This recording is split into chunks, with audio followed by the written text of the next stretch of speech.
Okay, I love all that fluffy stuff, but how many Williams complaints have we had about facilities? Yeah, 0, that's right. That's how I measure it. And how many students are we short of being ADA self-sufficient? 437? Yeah. Where are we going to put them? My thing's floor space. I keep telling you that. And when you want to expand floor space and you go to people to spend money, I didn't say bond, paint it out any way you want. But when we take that reserve and I got to be looking for a place to put kids, you know what people's first argument is about facilities expansion? That you don't take care of what you have. I've worked at a lot of fine places. I'll put the floors up at Meadowlark School for cleanliness against anything. Do you remember when they were carpet? Did you notice that some of the kids were having like colds constantly because there's like horse stuff in the carpet and that kind of thing, right? Okay. But when we go to somebody and say, hey, we need to do something, the first argument is always you don't take care of what you have. That's not the case. You guys do a fine job. I'll stack you up against any facilities team there is. You're always very responsive too. Ernesto, thank you. And how's your work environment? Is it good? Is it cool? Do y'all like each other? Yeah. Cool. Ernesto, thank you. Ernesto, who do you report to? Do not sit there 3 days in and take credit. Really. Straight out of Newhall, baby. Okay.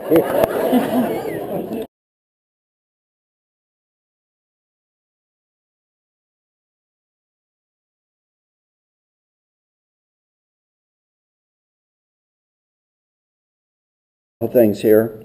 On April 1st, I attended the arts presentation at the high school. There were 3 rows of chairs. It was a wonderful presentation, but given the effort that was put into getting the grant for the arts program, given the community effort that was put towards it, I don't want to say I was disappointed, but the room should have been stacked full.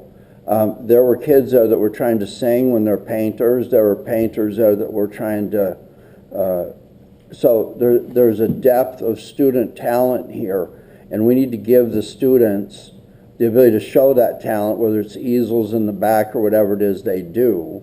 And I'll say this again, if you are going to invite me to an event, have the superintendent invite me. That way I can guilt all the other board members to see the weak level of support we're giving arts from this level.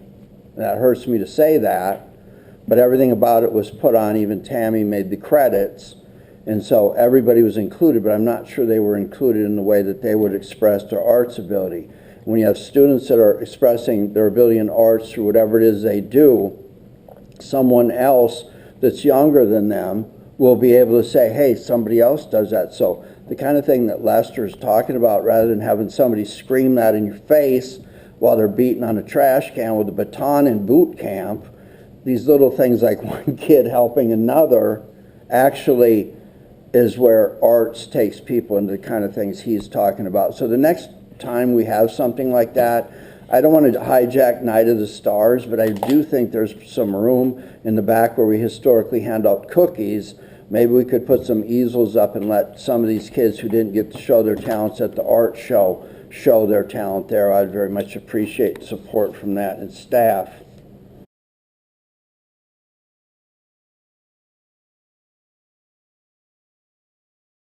I attended the LCAP meeting for the focus on special education. I tried to participate as a parent. People were expressing their concerns with the district and its ability to provide services that us parents think we need, or that our lawyer thinks we need, or etc. But I did participate in that. I appreciate everyone coming forward that did participate. I know that staff was accurate in capturing what was said, and that will inform our LCAP. So I don't just leave there and do nothing. There is what's called the Advisory Commission on special education to the State Board of Education. So I popped into their meeting and I read a couple of comments, and I'll read those into the record here tonight. The first one is, I don't know if everyone knows this, but the funding model for the state of California includes a $1 amount. It's huge. And then for some reason, they meter that out to school districts by some formula that we may not understand. In our districts, the small rural districts, sometimes we don't have the right classifications of different people, you know, the way we sort people into slots, and we kind of get punished by the formula. And there's one way that this particularly happens, and this is a delicate situation, but there's something called SED, severe emotional disturbance. And what ends up happening is sometimes people need a great deal of mental help, they need counseling, they may not be safe for themselves or others. And when you have a person like that, it's not their fault, it's an eligibility, it's not something that we try to minimize or something. But the way the current funding model works is, if this district can't afford the placement, meaning we can't put in the facility, we can't hire the specialists, we don't have the staff, what ends up happening is they are placed in another place and the district pays for that. Now, you would think that the state model in these really low incidence things, meaning not very many people have them, you see speech being a high incident thing, you're seeing autism and things being on the spectrum as a higher incident, these really low incidence things, for some reason the funding model has the state charging the district for what can be costs of $250,000 a year back to the district. And what that does, at least in my mind, is it tells staff in the district, you may know that this child needs this. You may feel that this child needs this. But say you're a principal and you're looking at something, you're saying, I think there's something wrong here. And if the administrator of finance is the wrong person, you're kind of like, you can't report that, you can't do that. And so what ends up happening, the lawyers jump in, you have out-of-state placements, and most of the time those out-of-state placements are in non-public schools or agencies, and then the district that can't supply the services is left to oversee something that's not even a public agency. I find it really hard to believe that there's not a public agency or a public school in the state of California that's able to take care of the needs of a person like this, to the point where you ship them out of state to some, I got to be careful here, but I think it's a huge hole in the model. I think that there's a certain incidence of that going on in the state, and I think those programs should be funded directly under state. And if the district is not able to provide what they call local control or oversight, then you don't have them wondering what's going on in Utah while we're paying out thousands and thousands of dollars a month. Look at the warrant register. That's all I can say. Here was my comment to the State Advisory Commission.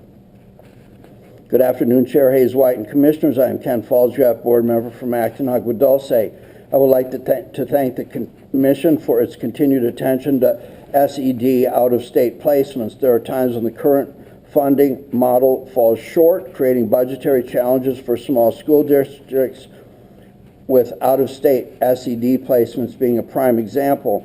In these cases, costs can put financial and legal strategies ahead of student need, placing SPED staff and administrators in an odd position, not to mention the biases that are formed in the process.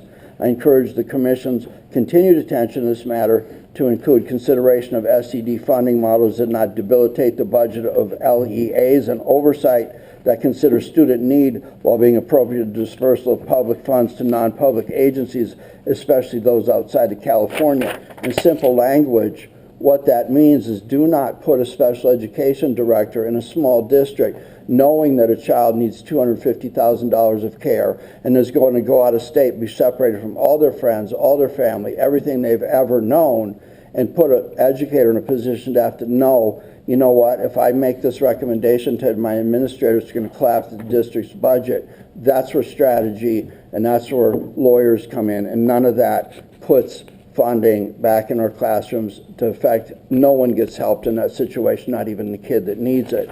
My second thing was, I think we all know, if you don't, there were 2 lawsuits filed simultaneously at almost the initiation of COVID when everything went virtual. And it was on behalf of every special education student in the state of California, so it was filed as a class action in the state of California. Simultaneously, in New York, the same thing was done. When you combine a case filing like that, it automatically becomes a federal case. And so school districts responded knowing that you can't take an IEP that was rolled out to happen in a school site and be performing those things online. So it placed everybody in a terrible position. And so there's been a lot of legal work going on in the background in the state of California, state of New York, saying, look, we have to give funding to this to try to catch up and do all these things and at least give people the opportunity. So they've had a couple of programs that appear on the surface to be a way for people to recover, but they're not really funded. And one of those was a program where they call it alternative dispute resolution.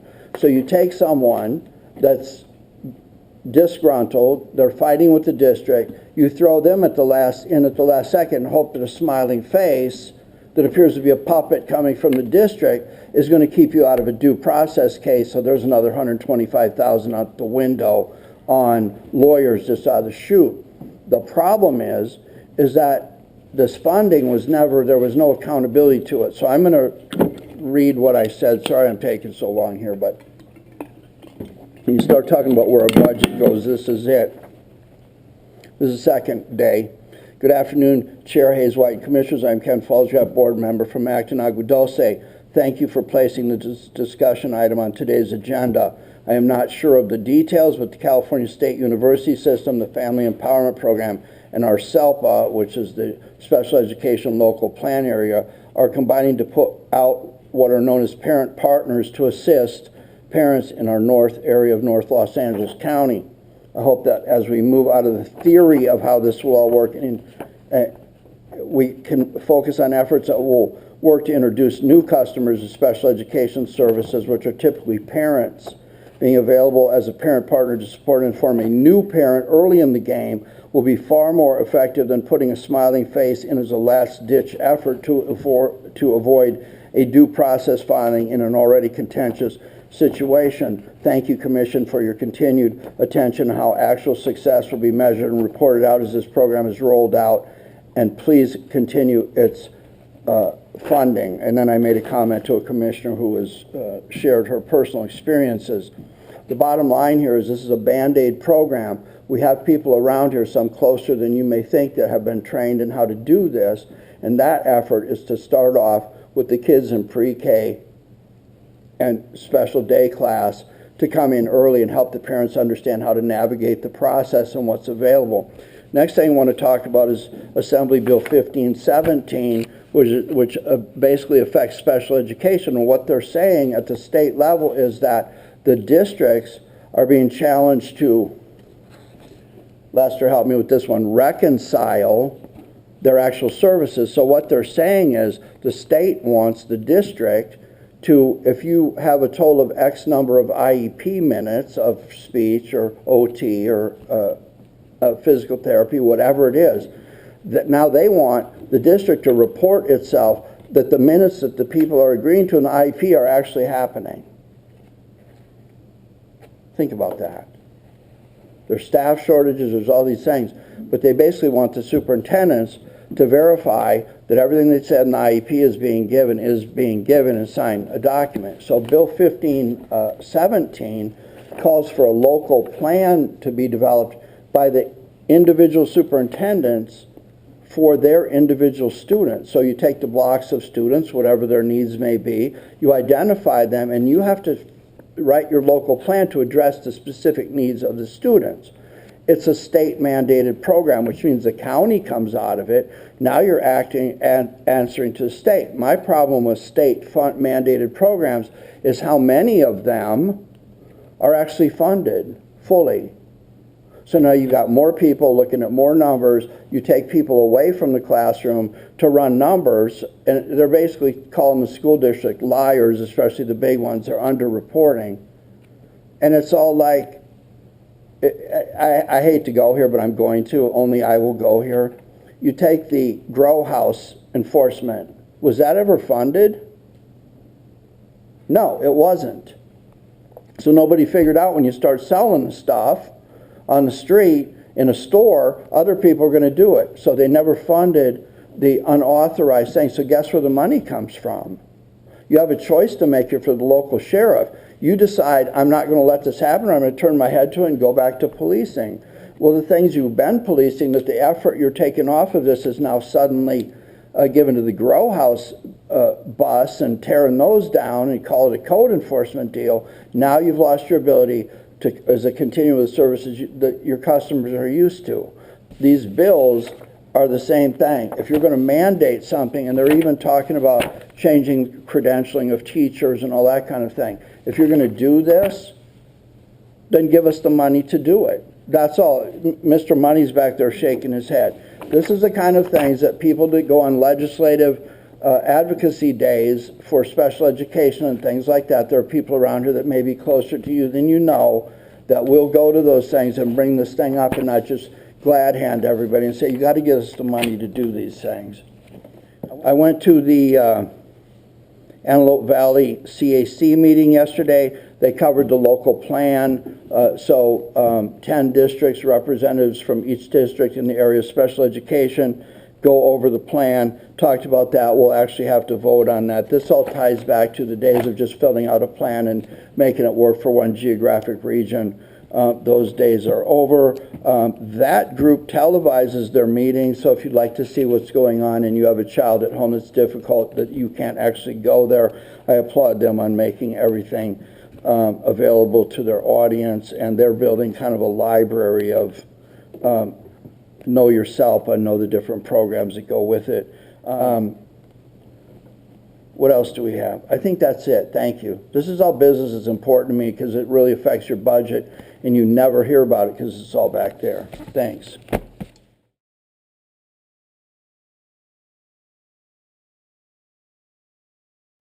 I went to a charter school hearing at the AV Union High School district. It was very, very interesting. The charter is kind of familiar in one way or another. There are a couple words changed, but they came forward. What I found very interesting is, you all know from the old days how charters were. I mean, I had people with guns pointed at me basically up here. But at the end of the day, when I was asking the questions, the ones that could answer them were standing at the end, and the rest of them, I don't know what happened to them. But the AV Union High School District, for the first time I've ever seen this, the staff report was given by a third-party hired attorney. And all they did was look at the 8 reasons why you could deny a charter petition, and they found none. And what that does, it takes all the faces out in front and the crying and all the alliances and the backdoor deals and somebody sticking money in their pocket and all that kind of thing that used to plague this place. And it's either legal or it's not legal. And if it's not legal, then guess what? You pretty much vote yes or no. I found that a very interesting approach. I may actually advocate for that in the future.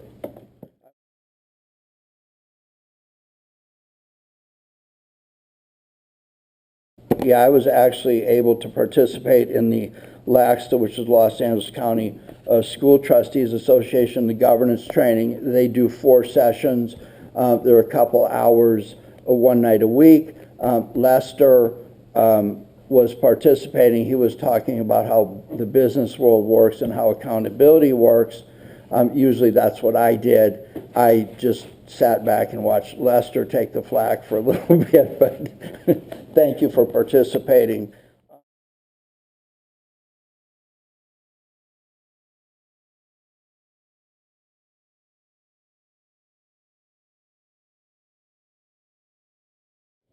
Was it intimated to this employee that they would be starting at step 2? Is that in line with the performance evaluation that would trigger that step increase? So the decision point here is that the effective date of the salary increase would be July 1st. Is that what the action item is? Okay, is that everyone's understanding? Okay, I'm done.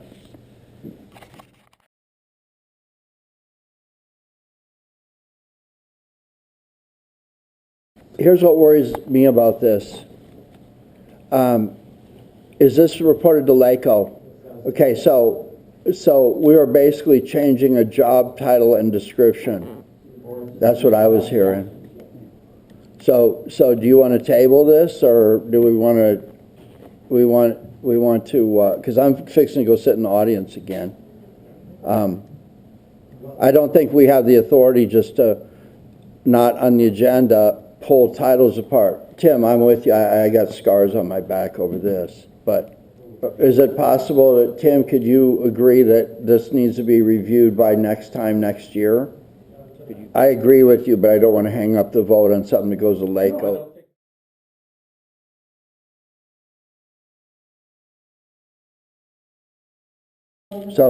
So we won't have a finding in the final report coming back, the final certification, like we used to have like a few years ago. You can't put that and shuffle it back into the thing once, you know what I'm talking about. Good, thank you.